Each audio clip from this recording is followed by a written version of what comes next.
Hello guys, how we doing? Welcome back to the Three Hammers. It's Luke here. As promised, a second video of the evening, West Ham versus Arsenal in the League Cup that kicks off at 7:30 at the London Stadium. Massive game.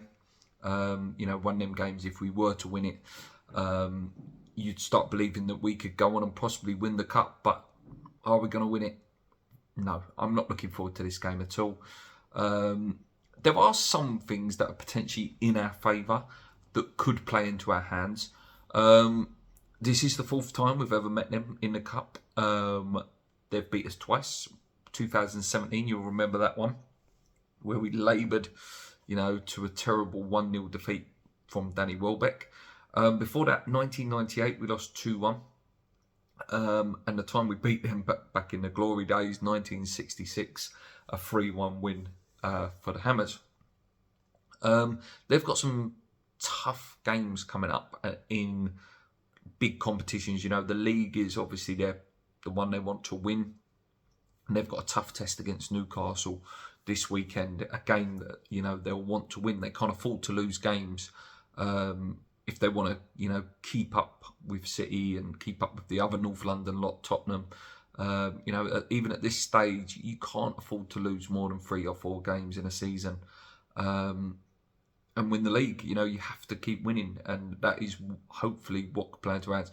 Obviously, big Champions League test for him as well next week as well. So he'll want his best players for the big two. The big two competitions for them are the Premier League and the Champions League.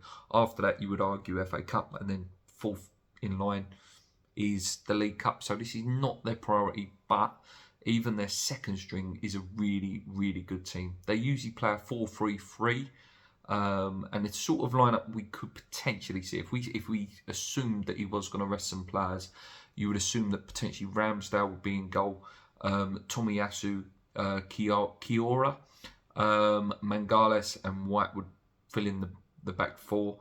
Havertz, Jorginho and Vieira could be the middle if Declan Rice, for example, wasn't to play, or Odegaard, the big stars. With a front line of Nelson, Nketiah and Trossard. Trossard's a fantastic player. Really, really fantastic player. Top player.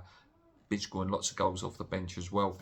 Out for them is definitely Timber, Partey and Jesus. In the last game, they beat Bournemouth 4-0. And also in the league, they beat City 1-0. In between them, they did have a 2-1 loss to Seville. Last season, 2-2. The game that arguably potentially totally derailed their season when Saka missed that penalty, and we had a really fantastic comeback after being absolutely annihilated for the first half. We came back and, in theory, we should have gone on and won that game. And obviously a 3-1 loss at their ground. Their strengths, guys, we know what it is. Creating, defending set pieces, coming back from behind, attacking set pieces, wing play, finishing their chances, defending against counter-attacks is actually a weakness of theirs. And aerial duels is listed as a weakness as well. The style of play, possession football, short passes, bit of the dark arts, and a lots of wing play. In terms of us, guys, we need to get some confidence back. We've definitely not got Alvarez and Paquetá the weekend, so you may as well play them in this game. Emerson could be welcome back as well. Maybe a few changes. Maybe Fabianski will start this game. I wouldn't mind seeing Mavropanos and Zuma together in this game just to try it out. Obviously, Soufal's going to be there at right back because we haven't got anyone else. Kudus, again, I'll go full strength as we can in this game. Maybe a little bit of luck. Them under-strengthed, eyes on our bigger prizes, as they say. You never know. But do I think we're going to win? Not at all. Not at all. I think it could be a very long night for West Ham. I'm getting visions of that 5-0 Man City game that I went to years ago.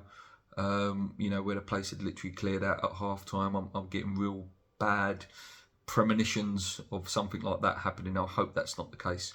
I really don't. But yeah, if we do lose, again, massive pressure going into that Brentford game. And if we lose that, I'm telling you now, Moyes' thin ice will get more or less broken. It will be, you know, the Olympiacos game, which probably will win, and then that next Premier League game, that could be curtains for him. I don't know. I don't think they'll sack him, but if there was ever a chance to get rid of him, surely his contract's, you know, nowhere near what it is to pay up now. There's only, 10 months left on it now? It can't be that expensive now to get rid of him. That was the big thing before, wasn't it? Oh, he's too expensive because he's got 2 years left on his deal. He's only got about 10 months now, 9 months left. So, yeah, we'll wait and see. Do I want it? Do I want Moyes gone? Yes, I do. But if it means West Ham are losing, then no, I don't. You know, I'd much rather West Ham be winning. But yeah, I'm not looking forward to this game at all. There's part of me that doesn't even want to watch this game. Let me know what you guys think in the comments. What do you want to see? Do you think Mavropanos is a good shout to come in for this game and really try him out against real top opposition? Anyway, guys, till next time, hope you've enjoyed the 2 videos today. Come on, you Irons, keep believing. Let's go.